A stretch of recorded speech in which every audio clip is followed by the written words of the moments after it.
Yes, hello, folks. Welcome to the weekly Manchester United podcast. I'm your host, as always, Phil Brown. My joined with my excellent regular co-host, James Rhodes. James, how you doing, mate? I'm doing pretty well, and you? I don't know. I'll tell you after I get your Christmas present. We're getting close to the deadline, so I'll just be checking the mail every day. I'm like, well, where's this bill? Well, it must be an Amazon package. It must be so big, It got lost on the mail. rattling I the think it got bottle, lost on man. the I'm mail. like, oh, feel bottle. My neighbor gave me a bottle of whiskey. I'm like, I feel racially profiled here. And I'm like, was a marriage to get over here and give a bottle of whiskey? That'll do. I have But to go it cancel feels an well. order, I think. What's that? I gotta go cancel an order I made, I think. Oh no! You gotta have two more. Trust me, we double inventory. That thing is going to take an absolute punishment beating over Christmas. So a nice bottle of 15-year-old Macallan is Nice, very nice. goes on my cornflakes. And mind you, I thought that I might crack a bottle open early, pre Anfield this weekend. When we did this podcast last week, we said, who knows what will happen in the following week? The Bayern game, Liverpool game, we didn't expect to win either. United didn't win either, didn't score on either. However, what I will say is the Bayern game, look, nothing illustrated the gulf in class, in my opinion, between United and the top teams in Europe and that. Yeah, Uh, yeah. the other thing that concerned me is if you go back to the Copenhagen game, James, United never played with any attacking intent in that game either at home. If you remember the first half, it was Yeah. dry, dreary, and I'm like, why wouldn't you try to put the Bayern Munich result right here? Like, why wouldn't you come out and show that you're desperate to stay in the Champions League? And I never really saw that at any time with United during the Champions League run. So it's probably appropriate that they're out because we're really hoping to qualify for the next round just to get knocked out in the next round with the next good team. But you know, Makes good money though, yeah, no, unfortunately. real, It's of just course, yeah. does give United some leverage in the market. But and the other side of that is the result yesterday. I was thinking about this. Like I've had wins this year that felt like defeats. Had draws that felt like defeats. That's the first time I've ever experienced a draw that felt like a win. And Oh maybe an yeah. illustration of where we're at, but nonetheless, based on what my expectations were, that's sort of how I felt after the game. Yeah, me too. And I mentioned last week when we were talking that I probably would take a pragmatic approach Yeah, to these two games. And I think the positive of the Liverpool game is it showed that they obviously can do the basics and do them quite well. Even with players missing, even with players out, sometimes you build on that foundation. And it's sort of like I would hope that that kind of game can be a bit of a springboard to say, we do know how to defend. We can defend. We can defend against one of the better attacking teams in Europe. We can defend. We can hold our own. I think a huge factor in that was Rafael Varane. I thought was maybe his best game at yeah, United defensively after being out for some time. Not regularly in the team for some time. I thought he was incredible there. Um, he was all over the place, but so were a lot of players. I thought Luke Shaw had a good game. I thought Johnny Evans. There was nothing to say yeah, wrong with what he did either. Varane mhm, was more noticeable, but I don't think Johnny Evans put a foot in wrong against Liverpool away. I mean, that's yeah. not what we expected. I thought Diogo Dallo actually had a good defending game, a good game defending. I thought he had that red card was Ridiculous, absolute completely ridiculous. nonsense. I have no idea how that was acceptable. And then, I mean, I can understand giving a yellow and, for all of that, but in the 94th minute of a game like this, to give two yellows back to back for the emotion getting the Absurd, better of someone is totally absurd, unbelievable. It's it's totally it's absurd. ridiculous. I don't know if they can rescind it. It's the type, but it probably is the type They of one won't. they can challenge, but I don't think they will. Um, it is utterly ridiculous. But otherwise, it didn't. It was late enough. It didn't have an effect on the game from an outcome standpoint. I thought the team defended as a unit really well. I thought that Kabi Manu was fantastic, impressive. Yep. He's the only player we've seen in that midfield who will get the ball and show a bit of poise as the press closes in on him, take a turn, take a touch, move it around, manipulate his opponents, and find the space for a pass. He had a few moments like that through to Anthony, through to Garnacho was an incredible ball we haven't seen from anyone but Pogba or Bruno in the last 10 years from the midfield. Very impressive. So all of that was good. All of that was good. Where I was really happy with how they performed as a unit, as a team that didn't look like a group that had given up. Um, Probably should have scored a couple of goals as well, if I'm honest. Yeah. And for me, that's where I still see the biggest concern, because I don't think that there's a player in that team, aside from Marcus Rashford, who is out of form at the moment, but who probably has to play every game because for reasons that I think we want to discuss, that is capable of scoring goals. Rasmus Højlund has really not got off the ground as a goal scorer. I think it's going to take him a while, especially in the Premier League without the spaces to run into. I think it's going to take him a while. Garnacho, I thought was very, very quiet, but he, like Rashford, one of the positives I think brings unpredictability when he's attacking a defense in terms of which way he's going to go, what he's going to do. You can't put your finger on it. Anthony, though, is the opposite, and I think is still Yeah. the biggest problem with the attack is everybody knows exactly what he's going to do.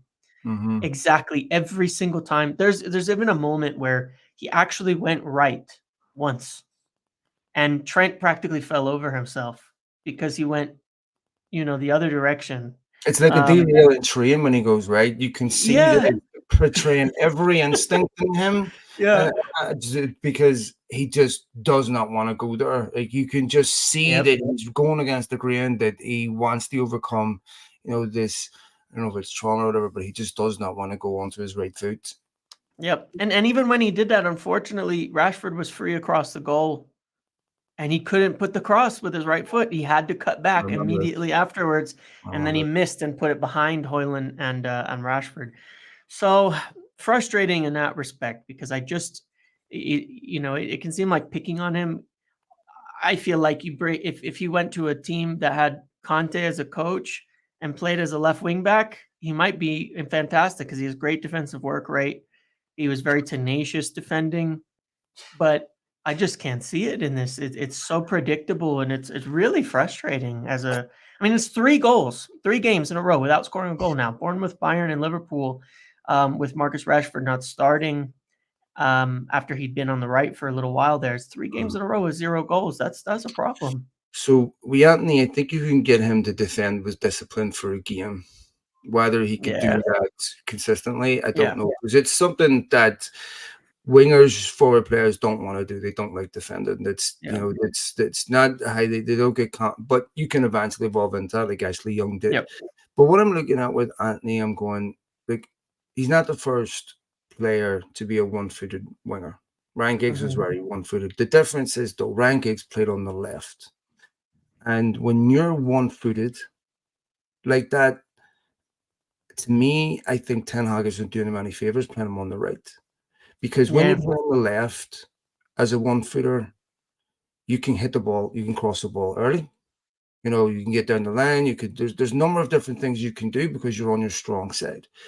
But when you're playing on the right and that ball comes to his feet, he has to stop and slow the game down because he can't let the ball go down his right hand side. So he stops the attack, slows it down, then is either going to cut across the defender or shoot into the far corner. The problem is this is where the most condensed area of the pitch is. Once you get into that position and then you want to cross the ball, you've delayed the cross too long. You're talking, the split second. You put the ball across early, yeah, you give your striker a chance. But once you delay it to let a team get set, it's very difficult to find that space. And so to me, I mean, there was a moment where Rashford got down the line, put the ball across. I think it was Hoyland and someone else was right on the edge of the box.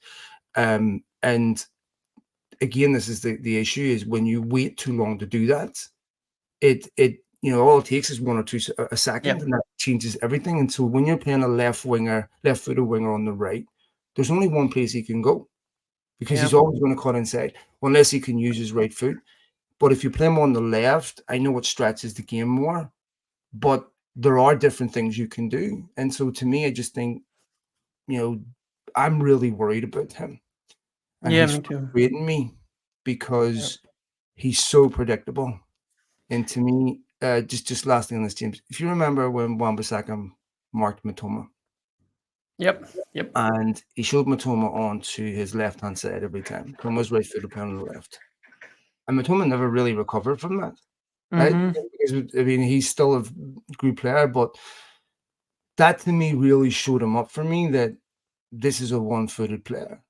And once players work you out on that, they're going to show you on to your weak side every time because they know that you're going to go left. So they're going to show you down the line, show you down the line. If you cut across, go take the ball. And this is really easy coaching. So to me, I'm thinking of Ten Hag going, this is a big problem because Yeah. Hoyland, if you to give a quick analysis, Evan Ferguson at Brighton, inconsistent, in out, in out, in out. He'd score 3 goals and then not score for another 3 games. That's what you get with young strikers. Yep. At Brighton, you can get away with that, also because they were really smart and Banjo Pedro. But at Brighton, you can get away with that. The problem with United when you're not a developmental club is you don't get away with that. You can Yeah. lose 3 games at Brighton, it's not a big deal. United, it's a crisis. And you can see Hoyland has almost no confidence in front of goal. I mean, he should have scored. And maybe if he has a couple of goals behind him, he does score. But to me, I think part of the problem is that he doesn't get service. But this is a big problem with Ten Hag's forward play. I mean, I have to say, lastly, it was a terrible game of football. Liverpool were dreadful. United weren't great to watch, but United didn't have to be great. They just had to get a Yeah. result. Yeah, exactly, exactly. And and just speaking to that final point on that unpredictability, the moment you said about Rashford makes sense because that is one of the reasons why I also believe the biggest problem is I don't think Marcus Rashford's very good on the right either. Um, he's okay with his left. He's quick enough that when he plays on the left, he can go both ways and get down to the line and cross it in, or he can go right and cut in. On the right, he's not confident enough dribbling with his left to cut in, so he's always going one direction. It is an issue. Like, Marcus Rashford should be on the left. Garnacho should be on the left. But there's only one striker in Rasmus Højlund because Anthony Martial is not it. And Anthony is not it on the right. It is a problem. It's amazing after all these years that we still have this issue The, on the right side of the pitch. the other thing you get with inverted wingers teams, and it's a problem for central strikers. Now, it's not so much an issue if you're a false nine when you drop deep, is you end up attacking very similar spaces, right? Yeah. So, and when inverted wingers cut inside, the channels in between the centre back and the full back are now also being occupied by your inverted wingers. So, as a striker, your area decreases. So, Yep. I think to me, you can make it work. City did it a while. Gabby Jesus is a false nine. They had central strikers, inverted wingers, but when you lose that width, obviously they want it from the fullbacks, but the fullbacks are not great crossers of the ball either. When Wan-Bissaka is poor across the ball, Dallow's Yeah. poor across the ball, Luke Shaw's not bad, but if you have to get that width from somewhere, and United are just so slow at getting the ball in the box. So I think part of the problem also for Hoyland is he's occupying a really small space where it's actually a striker zone. Yep. Yeah, I agree. It is tiny and right. The expectation of playing those inverted wingers is that your fullbacks are going to overlap and take up the extra spaces, but the fullbacks haven't been productive or successful in that vein, and so we're not really getting anything from it, and then it squeezes onto and it makes us easier to defend because it's so narrow in the final third. Then it is easier to defend that, and the moments when the fullbacks do overlap properly, or even sometimes underlap or invert, the other way, we often see goals come out of it.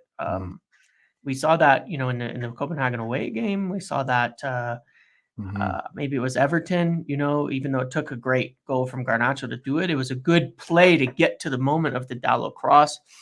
But that is an issue. It's like the fullbacks have to be more productive too, no doubt. Same with Chelsea, Garnacho put the ball. I mean, I know Yes. for McTominay, but yeah, I know it's definitely not great for a striker, but nonetheless, Per wasn't the eye-catching performance. You said so on this podcast last week, and I was thinking about it after the game. We said, United just need to go there, play spoiler, be pragmatic, and just make sure they defend. And I said, I'm not sure they can do that.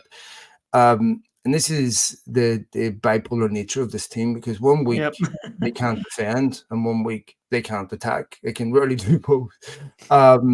But you have to give them credit because Liverpool were poor. But I think part of the reason why Liverpool were poor is because United didn't allow them the Yeah. spaces, and Onana didn't have a lot to do, and we can talk about Amrabat in a minute, but I thought that they defended with discipline. They really shut Liverpool down. They didn't give them many chances. They frustrated them, Yep. and they played with discipline. They held their shape.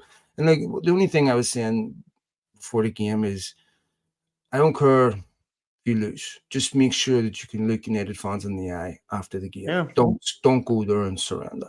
Okay, go there, play for the shirt. Go there, play for United. Go there, play for the fans.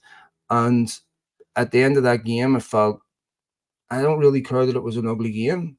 Um, I'm happy with that result. Yeah. Yeah. Me too. It wasn't a game that I thought about much afterwards on the rest of the Sunday. Here it was just it was nice. I felt good. Like you said, it almost felt like a win in that respect. I just felt good, and it's always nice to hear Virgil van Dijk whining about how Mm. United are playing. That's always a positive to take away from it too. Because going in and frustrating them, that is the point. I mean, that was the game plan. That's a good strategy at Anfield, just to do that. The Well, crowd was dead. You took them out of the game pretty early on, well, and that here's was the it. thing about this, right? With Van Dijk. So Ten Hag's played Liverpool 3 times. He's Hmm. lost once, right? Beat them at Old Trafford. I mean, I'm not going to count the Bangkok Cup, right? So beat them at Old Trafford, drew away. So Klopp's record against Ten Hag was out of 3 games, 1-1. Okay, which of Hmm. course was the catastrophe. Yep. Ten Hag's job's not to go there and make it easy for Liverpool to score. No. Right? If you don't have a quality to break a team down, then fine. I mean, I've never heard United fans turn around and say, "Sorry, my dogs." Never heard United fans turn around and say that Crystal Palace didn't come and try and win the game. The Right. other teams, that shut United down. Like, I mean, you have to acknowledge that that's our own fault. If you can't break a team down, you Hmm. can't break a team down. Yeah, exactly. I mean, that is what you go to do. Obviously, United were walking into that game as the underdog, so that's 13, fine. with it, Frustrate 13, the 14 opponent. players injured. Yeah, yeah, exactly. What are you gonna do? I mean, Liverpool are sitting top of the league, James. United are missing 13 first team players. United went to that game, and all the talk before the game was Liverpool were going to massacre United. There Hmm. was actually a skip before no, I mean, a bit before the game where they were talking to Rory McIlroy, what was another golfer, kind of. And one of the things that started to irritate me a bit was the arrogance of a lot of Liverpool fans. It's going to be this, it's going to be this, we're going to do this, we're going to do this, it's going to be. And you could see, but I was watching UK coverage. I'm not going to say how I'm not self-incriminating, but with Roy Keane getting irritated at Virgil van Dijk over Yeah, his attitude towards United, as if United are going through a difficult period. But as I said, this is United have finished above Liverpool 3 times in the last 6 years, right? yeah. This arrogance that they were the only football club trying to win this game, and that in the implication that Liverpool are United are anti-football, and Liverpool are so much further ahead of United, and I don't Hmm. understand where this arrogance comes from. Yeah, me neither. But you have to say that I think that's partially why it feels like a win. You walk away from it, you know that Liverpool fans and team are feeling a lot worse than we were yesterday by the end Well, of they it. were supposed to win. Yeah. They were That's dreadful. the thing. If you're expecting like a 3-0, a 4-0, and an end 0-0, you've made up in expectation wise a 4 goal margin. That's pretty good. They were That's not bad. dreadful. They were really bad. They were They were really bad. really, They really were. bad. Yeah. You And I know, think Nunez, based on how Dallo was sent off, I think Nunez probably should have been sent off in the first half too. so we'll get to that because I do want to talk about that because Yeah. I'll stay with that actually. So here's my frustration with this. When you see Dermot Gallagher doing this thing with Sky, Hmm. the one thing this show has accomplished is demonstrating how maybe 90% of this is about opinion, Yeah. It's and how judgment there's calls. no Yeah. consistency when it comes down to making calls, right? Yep. And it always seems on the subjective side, United come out the wrong end of the subjective side. I think Yeah. about the goal against Fulham, the subjective offside. They always come Yep. out the wrong end of this. Bruno Fernandes was booked. that missed the Liverpool game as a result of dissent. Um, if a referee gives a decision and you are aggressive, confrontational, or abusive towards a referee, you 100% deserve to be Yep. punished. If you show irritation, whatever, you throw your arms about, whatever, but there's no abuse directed at the referee, that to me is not dissent. A player Yeah. doesn't have to like your decision. Okay. In fact, they can show frustration. This is the 94th and a half minute. He just gave a throw in 5 yards from United And it team was up. wrong too. It was a bad Yeah, call so too. if Liverpool score from that, Yeah. the conversation today is totally different. We're talking Yep. Arsenal, United. The conversation is totally different. And Michael Yep. Oliver will feel no responsibility. The Yep. arrogance of that, the idea that footballers should emotionally divorce themselves, that I'm going to give a wrong decision, and you are not allowed to show any frustration whatsoever. Fine if it's directed at the referee. Fine if you're abusive or aggressive or confrontational, then you deserve it. But if you've got a player going, you know what? Nunez's was directed Yeah. at the officials, Yep. legitimate dissent. Yep. Um, so these are two situations. In one sense, one is worse than the other because Yeah. Nunez was legitimately booked for a quite bad foul, then Yeah. kicked the ball away, right? Yep. Which Luke Shaw was booked for against Chelsea. Yep. Then proceeds to give clear contempt and dissent Yep. towards officials for his yellow card. So Yeah. Diogo Dalot gets sent off for showing frustration, which was the same action, by the way, that he was booked for, right? Yeah, Because you booked which is these guys for the crazy. same thing is absolutely beyond belief.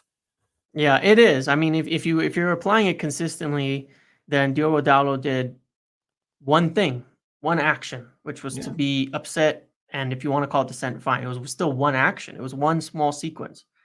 Nunez did three different things: a foul, kicking the ball away, and clapping at the official, yeah, ironically, and that's three actions. That's three yellow card offenses in one sequence. It is nonsensical, and it was clearly, about how the official feels, whether they feel offended by it. Now, I think that Nunez's was directed at the linesman on the side, it doesn't which matter though. shouldn't matter. But what it does show you is Mike Oliver didn't feel offended by it, so he didn't show the second yellow for it. Yeah, It was personal. It was 100% personal. With Dallo, he felt personally offended yeah, by you guys whatever did it Dallo for was doing. Yeah. Whereas it was to the linesman, and the linesman's not going to show him a yellow, so he doesn't care. yeah, That is 100% totally incorrect and completely wrong, and is not the way, because it's not about whether you have your feelings hurt. It's about what objectively happened. And it's nonsensical. It is, and they got to sort it out. I don't know how, but it does, like you said, in the review of the officials, and they're going and talking about all of them, it very much shows that the vast majority of these decisions are still subjective well, and can be viewed by many people different ways, and that's how they're applying it. 100%. And that's the thing, James, when you give people power, is they can abuse that.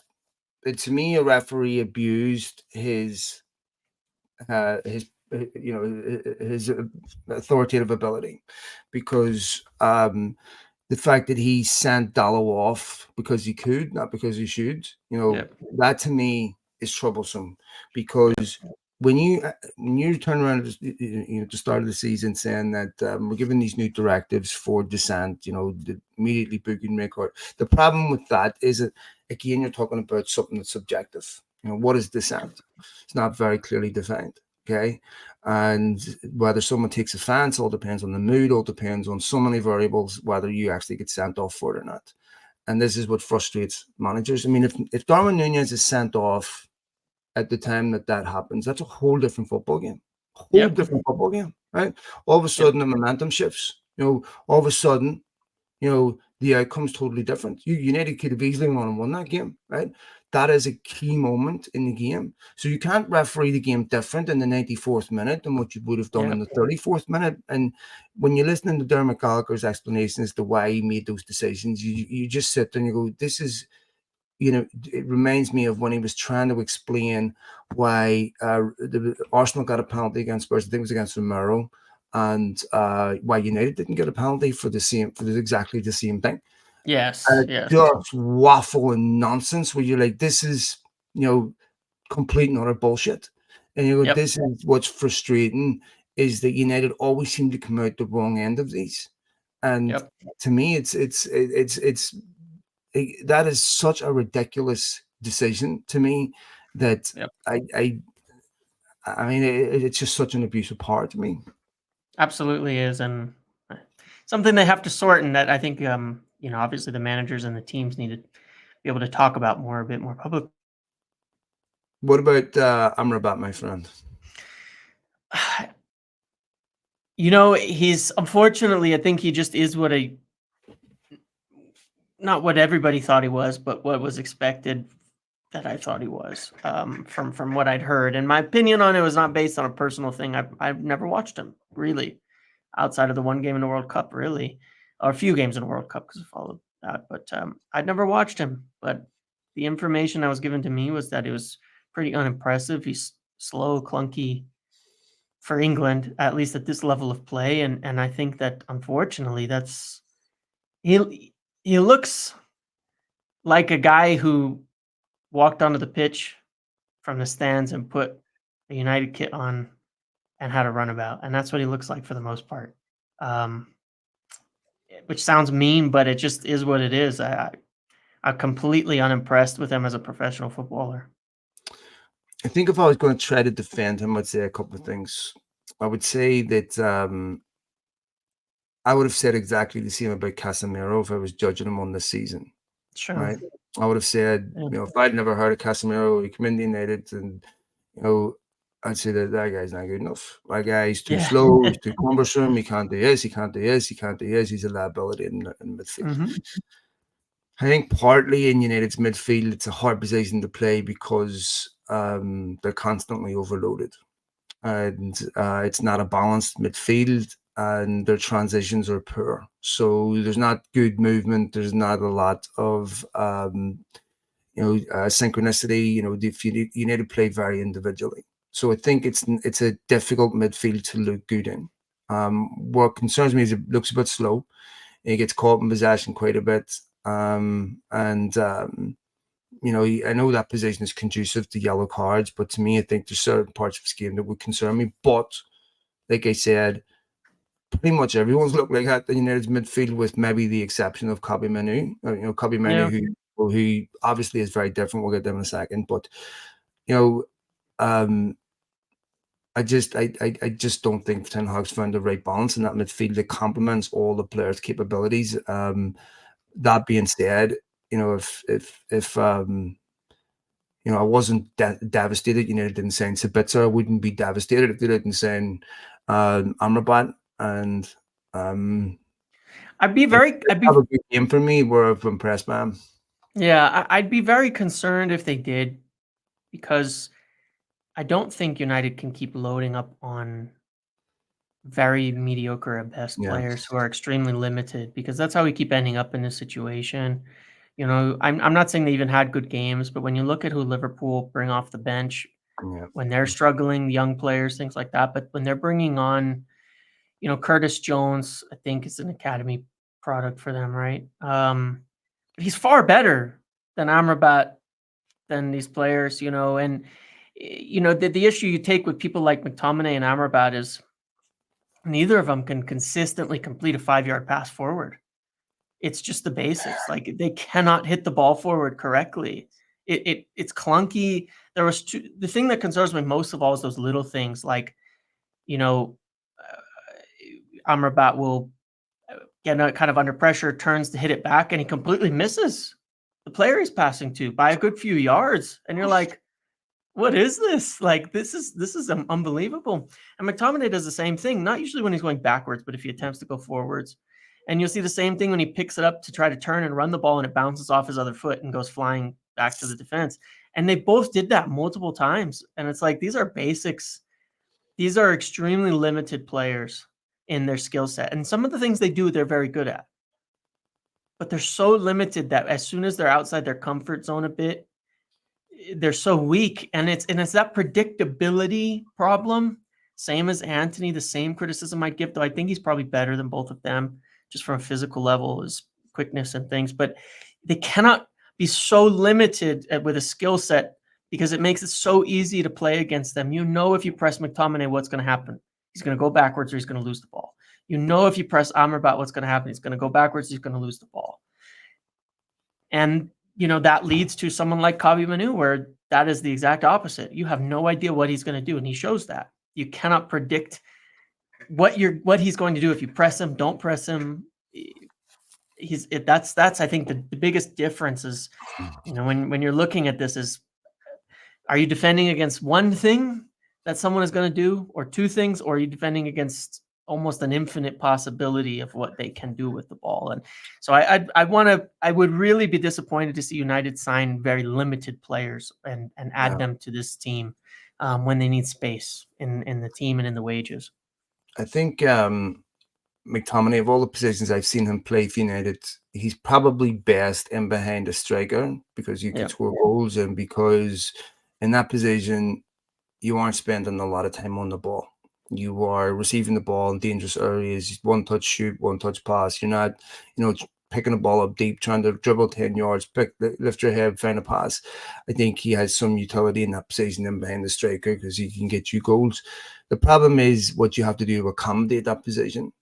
And is that, if you try to play McTominay deeper, becomes a problem because the skill set's not suited to being put under pressure. You'll give the ball away. He's limited in that sense. And so this is why top midfielders cost a lot of money, is because they're the people that control your game. If you have midfielders that lack the ability to pick passes, lack the ability to play under pressure, like the skill set, to keep the ball, then you have a problem. If you look at United pre-Bruno Fernandes, they were solely a counter-attacking team because they couldn't dominate the ball, right? So Solskjaer's team was all about, the team that finished second was all about counter-attack, quick hit you on the break, score, so they couldn't dominate possession. Now, that season, they signed Fernandes, they were really poor because they couldn't control games. Then Bruno comes in, second half of the season, when Fernandes signed United were close to the relegation zone and what they were top four, they end up finishing top four because now United have much more dimension to them. They can control the game. They have the ability to play with the midfielder. And I think this is part of the problem when you play people like when they play Fred, when you play McTominay, when you play Amrabat, when you play these players, is that they're fine squad players in certain unique situations, right? But they're not players that should be starting in your midfield. They're fine if you want to bring McTominay on the last 10, 15 minutes to defend set pieces or you want to get a goal, that's fine. Right? But to start games with these players, to me, I think, especially against the top teams, those are where their limitations are going to get exposed. So for me, with McTominay, what you have to do to fit him in the squad is it costs too much because you got to play deep, in my opinion, or otherwise you get caught. And Ten Hag doesn't want to do that. I don't think Amrabat's quick enough. But the other positive is Manu. So this is a kid has already played away at Goodison, played a bit at Galatasaray, played away at Anfield, played away at St. James's. He's a player where if the people ahead of him, the front line, play well, his ratings will go up. If they don't, it's hard to utilize his skill set whenever the front three don't move. But arguably in those three games, it's not much saying, this about what happened at Newcastle because were dreadful, but he may have been United's best, if not one of the best players, the best player in those three games. For a kid that age to have that composure is unbelievable. It is, and it's, I mean, it's necessary too. It's good to see. I mean, we haven't had loads of products come through, obviously, as many as we should have in the academy that have been United level, that have been able to stick around at United level. We've got a lot of players that are going around the Premier League and other leagues playing right now, I think, more than anybody. But, like we've talked about before, the job of the academy is not really to do that. It's to produce a couple really good players for the top level team and to get them in there. And we saw a few break through, obviously, with Marcus Rashford, Mason Greenwood. We haven't seen a midfielder, really a good midfielder, come through in 20 years. How long has it actually been since a good midfielder came through United's Scholes academy? maybe? Would you say Yeah, I mean, it's been Beckham, Scholes ages. since What's then? that, 30 years? Yeah, I'm trying to think since then, we're talking Dan Fletcher came through, Which I think would qualify. He's a very good player, very decent suitable guy, player. yeah, but to me, He was limited, but he was a player who I think had a place, obviously, in a successful team. Yeah, yeah, no, and they're hard positions because these are, yeah, like I said before, these are key positions. So to yeah, break through as a central player, whether you're a centre back or centre midfielder, is really yeah, hard. It's easier yeah, if you're a winger or a full back, yeah. but to do that in the centre of the pitch at a top club is really hard to do. Yeah, I mean Pogba, but he left, right? That would Mm, probably be the last good player who came out of the midfield in the academy, but he left pretty early on. So we don't have a lot of them. We have not produced a lot of them, and you've seen that weakness in United because even under Sir Alex Ferguson in the last 5-8 years, didn't buy midfielders, did mm, not progress on adding midfielders. It's been a hole for such a long time coming, through the team that that's why it's very exciting because it is probably what he's doing is probably one of the most difficult positions in the game. I think very. that it's up there. I think that an out and out number 9 is about as difficult, which is why you see so few top strikers. But those are the two positions. There's not a lot of Rodris out there in the world. There's not a lot of players like that or Busquets or anything. The thing is, when you bring a young player in, this is true of pretty much anything in the world. When you adjust levels, um, Yep. what you see typically is a nervousness, right? Because they're afraid of making mistakes. The Yep. exposure is massive. There's pressure. There's also about convincing yourself you can play at this level. All of those things that play into it. It takes you a while to adjust to playing at that level of the confidence, the belief in yourself.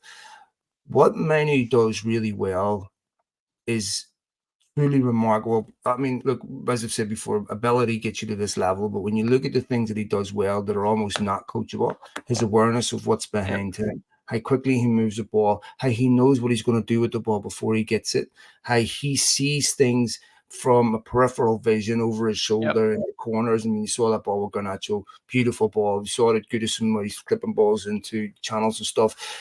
He doesn't overplay it. He doesn't delay it. He sees it quickly, and even sometimes that'll pass in triangles to get out of holes. When Yep. you're playing with your back to the opposition quite a bit and that ball's coming into your feet, one, you need to have incredible technical ability because you do not have the space to make a mistake. And if you make a Yep. mistake in the center of the field, you're dead. Okay, Yep. this is where so many, if you can make a mistake out wide, this is why it's easier for young players to come through in wide areas. Usually, there's quite a bit to do before they score, right? But Yep. when Phil Jones came through United, they didn't want to play him as a centre back; they wanted to play him as a right back and all that before they trusted him in central areas. So to have the ability to play in a central position, especially a deeper central position, that is incredible because that is very, very difficult position to play, and it's a position that is set up to make mistakes in, and you need incredible mental resilience and confidence to be able to play that position, especially in a United team that's not playing well. Yep. If Manu was at a Brighton or something like that, he would develop really fast because he's allowed to make mistakes. Doesn't have that pressure. United, it's different. It's a hard place to develop because there's so much pressure on you. Um, so the stuff that you can coach, the composure, the confidence, all those things, spatial awareness, is unbelievable from this kid. Really, really exciting. And if you can do it at Anfield, you can do it Goodison, and you can do it Galatasaray, you can do it, at Newcastle, you can do it anywhere. So Yep. that's a really tough test of games to establish yourself in. It has been magnificent, really, really encouraging. Probably the best performance of any midfielder I've seen in United this season. Yeah, probably. It was so settled, so calm, and so composed, and that's Yeah. what you need. That lack of hot potato is something that's been missing, the composure. And what I really like to see is the way that we set up in preseason when he got injured, unfortunately, against Real Madrid. But to have him, Casemiro, and Bruno in a midfield together, talking about finding the balance, in terms of finding a good midfield balance, that would probably be when Casemiro returns. For me, the best. I think you'd have defensive coverage for Mainu in a similar way that even though Amrabat wasn't great at it, that he did provide with Liverpool to have an extra body. I think then you have Bruno as an outlet to pass it to help you push up the pitch. You can get forward with Casemiro covering. Casemiro can get forward like he tends to do with having actual coverage behind him. I think that would potentially be the best midfield we could put together, and it might even be less pressure on Mainu in that way. Having someone like Casemiro who provides extra coverage and extra attention and all of that next to him. So hopefully we do get to see that this season and see that develop, because it was promising in preseason when they did that. It was one of the more promising things that I think we'd hoped to see more of. And then you can swap in someone like Mason Mount there, or put him on the right side, where he's played before. If you're struggling with that right side, attacking area, and try to get something going there, because he's a very energetic player, Mason Mount. So hopefully that improves, and because yeah, I would like to see a lot more of Kabi Manu, and I think there's some good ways to see it. Another story that came out last week was, and you actually mentioned this to me the day before it actually made the press, was the Graham Potter link. Yep. And one of the things that we've said in this podcast is it's entirely appropriate for any sporting director or any owner to look at contingencies if in the event that your manager leaves or something happens. It's typically a 3-4 year tenure. I know Klopp and Guardiola have been there longer, but the average is about 3-4 years. So it's entirely appropriate that you look at contingencies just in case. Graham Potter is someone that I like very much. I think in his defense, Chelsea's a very, very difficult football club to go manage. I think they both made wrong choices. I think they picked the wrong coach and he picked the wrong club. And Brighton is a brilliant football club set up for a coach to manage really well, because they do everything else really well. So I think he benefited from having a fantastic setup. I think if Graham Potter came to Manchester United without some type of overhaul to sporting side, I would say no, because those players would throw Graham Potter on the bus the first time they had a poor patch, because he has no track record, and because he failed at Chelsea, it'd be easy for them you could just see Yeti Monson now, his coaching methods, everything else would be questioned. He lacks the charisma, to manage big players. You can write the stories yourself of exactly what would happen with a proper sporting structure. And who knows? I think he's a very, very good coach, but I still would have concerns about him being at United without a proper sporting structure being behind him. 100%. And the thing is if it goes, and at the end of the season, and I want to be clear on this from an information standpoint, I think Ten Hag will be here the whole season. I think he will be here the whole season. I don't think he's going to get sacked. I think there's a few reasons for that, which is, as we talked about before, one, there's nobody really with the remit to sack him at Manchester United right now. Patrick Stewart, as the CEO, is not going to come in and sack him, and it's not because Patrick Stewart isn't, an influential person at United. He's never even worked in this area. He's a legal guy. He's not a football guy, not in the slightest. He would have no familiarity with that situation and that side of things. John Murtough can't sack him because he's practically tied at the hip to him as far as his appointment and all of that goes. It would be actually quite a black mark against John Murtough, and I don't think he has the power to do that right now. And then there's the cost that goes with it too. Then there's the factor of even INEOS, they're not wanting to make a change mid-season. You have to look at how it works out. Interim managers don't really work, first of all. I don't remember the last time an interim manager really worked out successfully in any respect. Sometimes they can salvage things, but usually it's more in the case of someone's trying to avoid relegation or something dramatic like that, to claw them back out of it. But I think there's been stats to show that most of the time during mid-season, the manager changes nothing, and you end up practically in the same place as you would have been anyway. Certainly under Ralph Rangnick, I don't think in the end we were any better off than if we'd actually just stuck with Ole to the end of the season. as far as results goes, I think you would have gone through that kind of struggle, turned it around a little bit, and ended up in that same sixth position by the end of the year, which is where we were. But the expectations were higher before Ole Gunnar Solskjaer got sacked. So I don't think it really makes much sense to hire an interim. Um, I don't think it makes much sense to, I think it makes the most sense to let Ten Hag see out the season and see how he does and judge him then, which is how INEOS plan to approach this. There's also the factor of cost. Costs an exorbitant amount of money to sack a manager at this point in the season, a lot.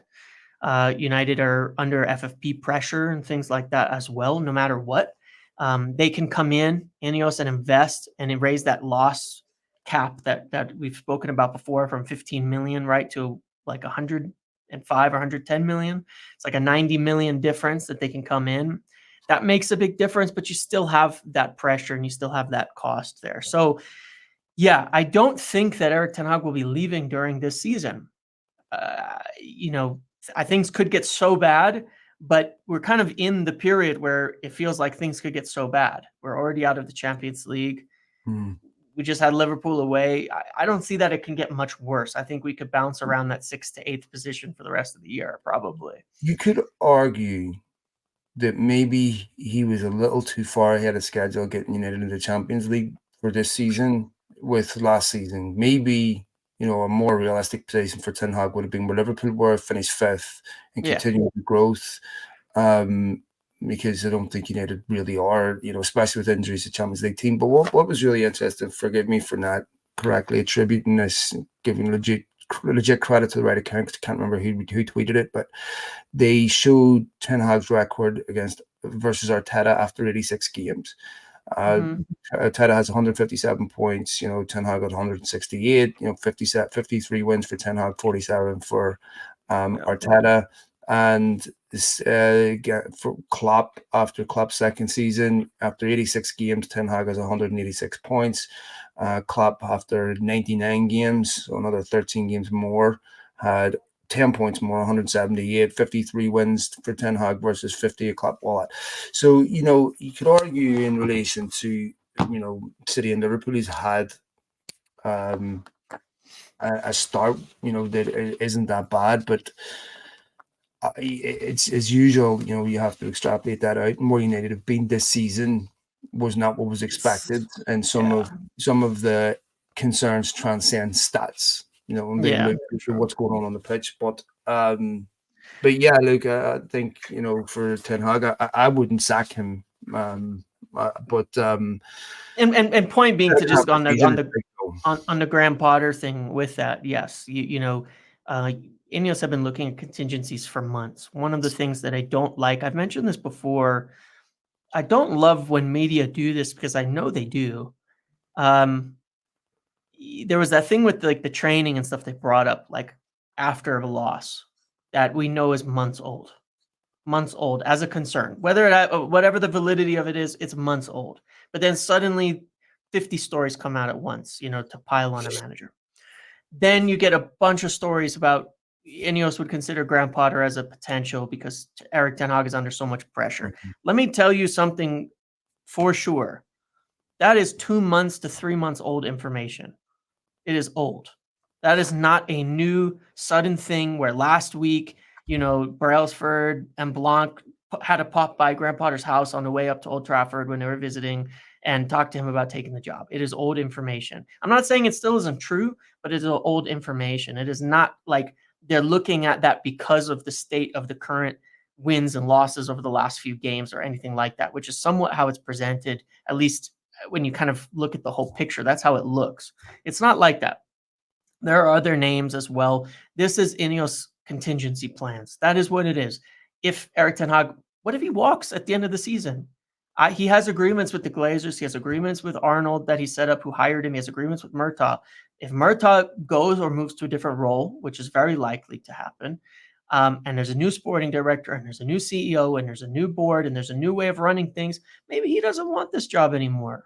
Maybe he's decided and said, okay, this isn't just the right fit. You never know. I'm not saying he would, but you never know.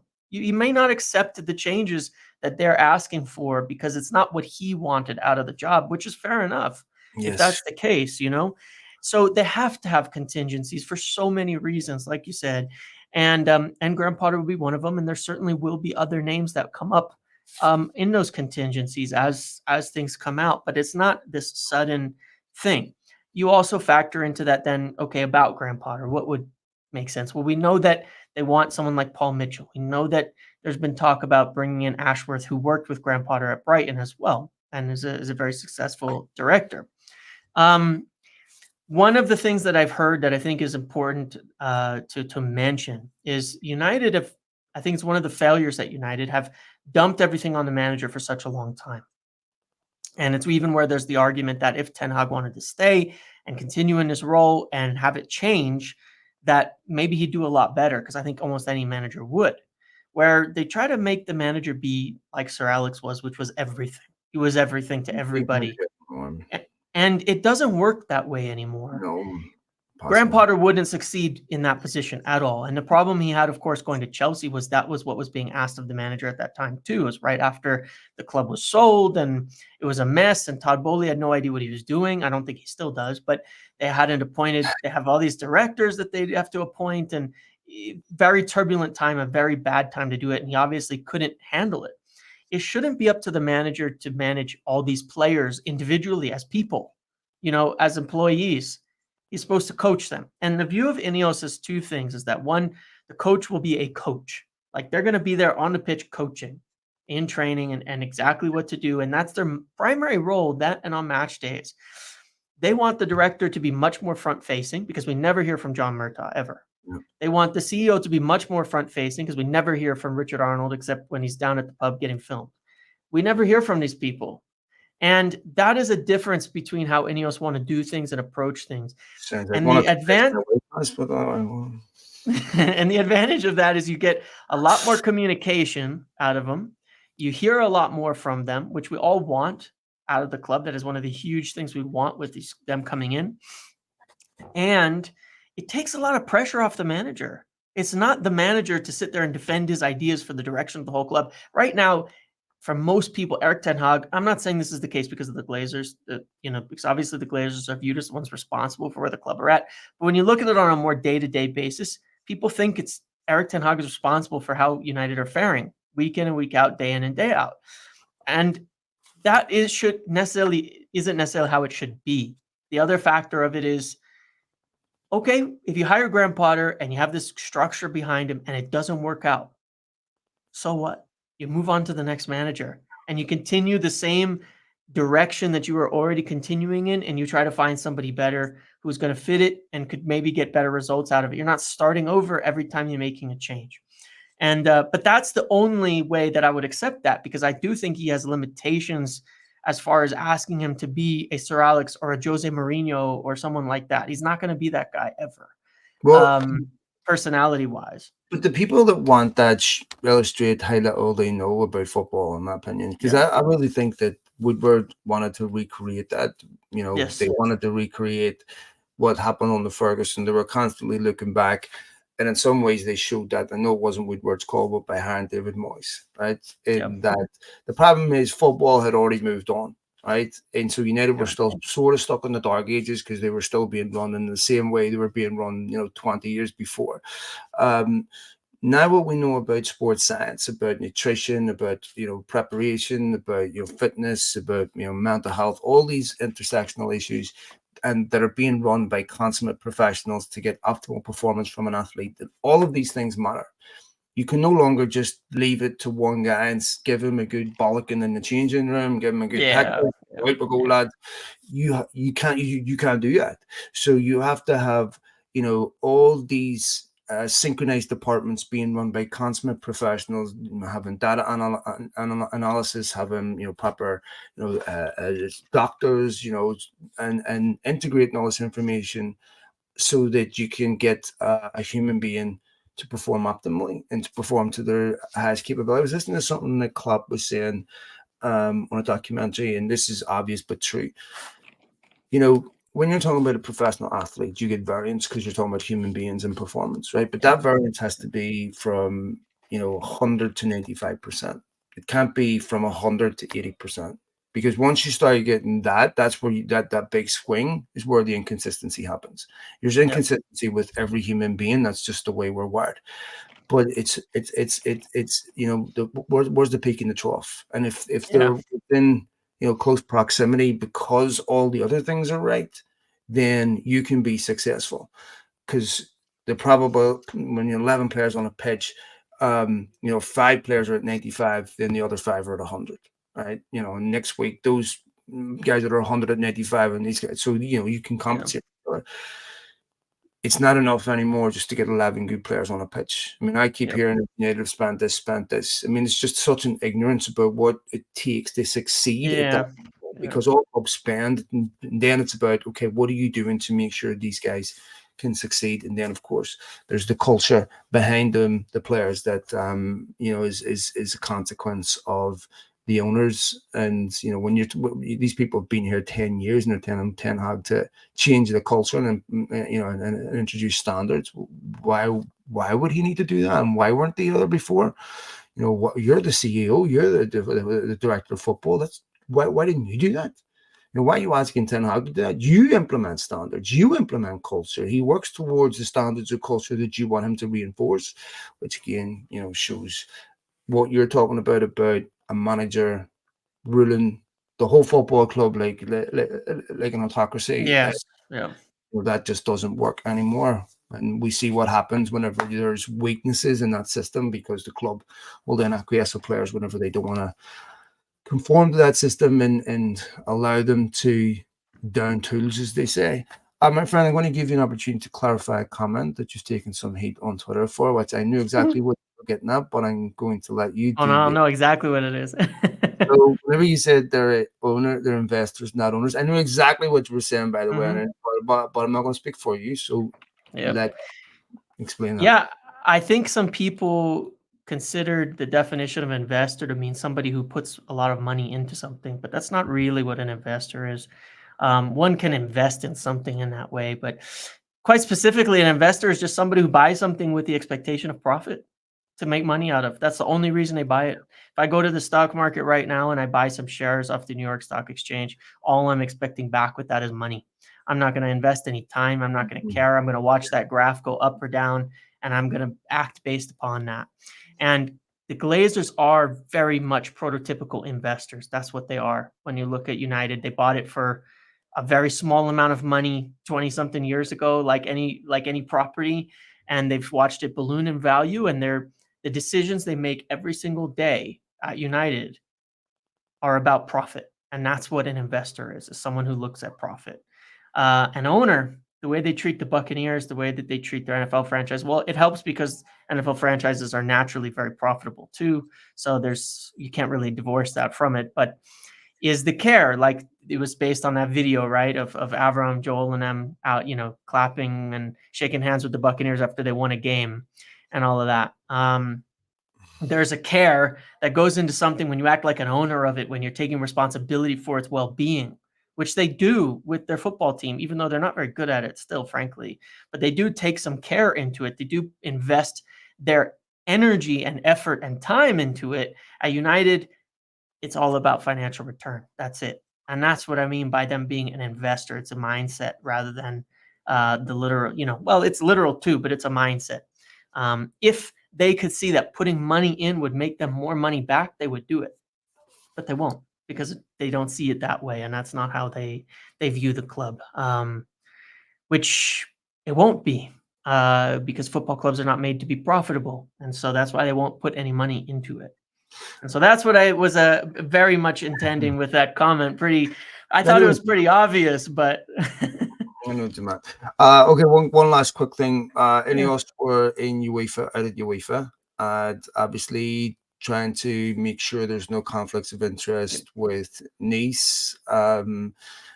I mean, it doesn't look like you've got much to worry about with nearly qualifying for the Champions League, but nonetheless, no. So obviously, the legal minefield and all of this is complex, and there's so many bits to untangle. But I had good information that they were at UEFA last week, making sure that there was no regulatory issues with INEOS or with yeah. INEOS United. Yeah, for sure. And obviously, time we've constantly been hearing it's about to happen, it's about to happen, it's about to happen, all of I'm that. set up with them. There's still right now, as of right now, they do think it'll be this week. They said before Christmas a few weeks I won't ago. even use that word or two words this week. I know, this week, right? That being said, there are people. I mean, Jim Ratcliffe is in the UK at the moment for the first time in quite a while, actually. There's other people who've been around. A lot of the details aren't always clear, because so much of this is the legal stuff and is behind so many layers of privacy and things like that. It's hard to say, oh, this is exactly what they were discussing. But there's been a lot happening in the last week on trying to get this totally, totally finished. And so hopefully they will. People who know things have not yet heard of a delay yet. There's reason to have hope at the moment, but let's just say we hope it arrives under the tree on Christmas and Yeah, leave it at that for now. And if it arrives, it's a great, it's great. It's a great gift. It's a wonderful thing to unwrap and say, great, it's by Christmas. We've got this thing wrapped up and now they can actually move forward. But we're just gonna have to wait and see because it's, again, it's not the type of thing that's like the moment it's all wrapped, it'll be wrapped, it'll be done. But so far, there's really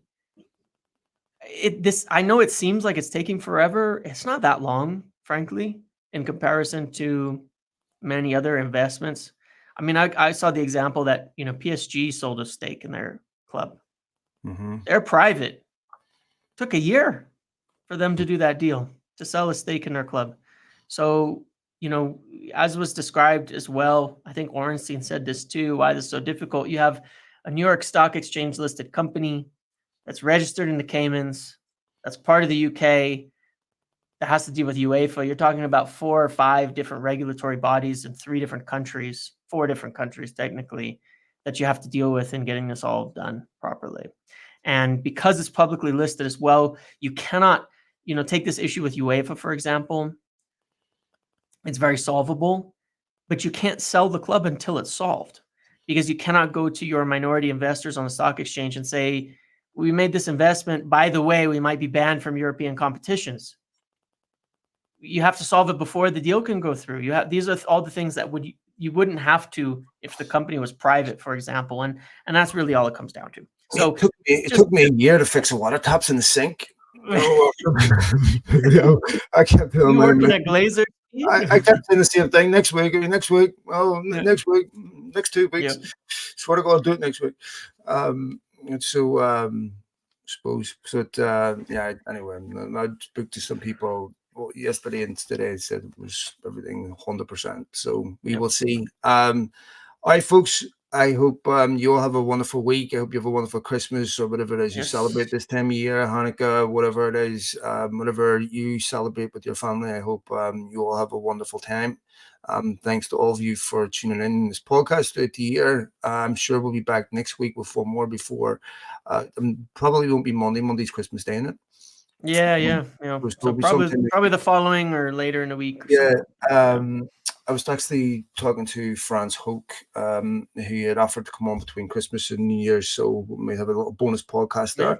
there. We talked to Franz about what's going on with Eric Ten Hag, Onana and all that stuff. So lots of good stuff there with that. So uh, I hope, like I said, I hope you all have a wonderful holidays, whatever it is you celebrate this time of year. I hope you're all safe, and thanks to each and every one of you for downloading our podcast. Same to you, my friend. Have a few glasses of Yep. wine for me. Yeah, we'll do you as well, and really appreciate everybody, and have a great holiday season. Cheers, folks.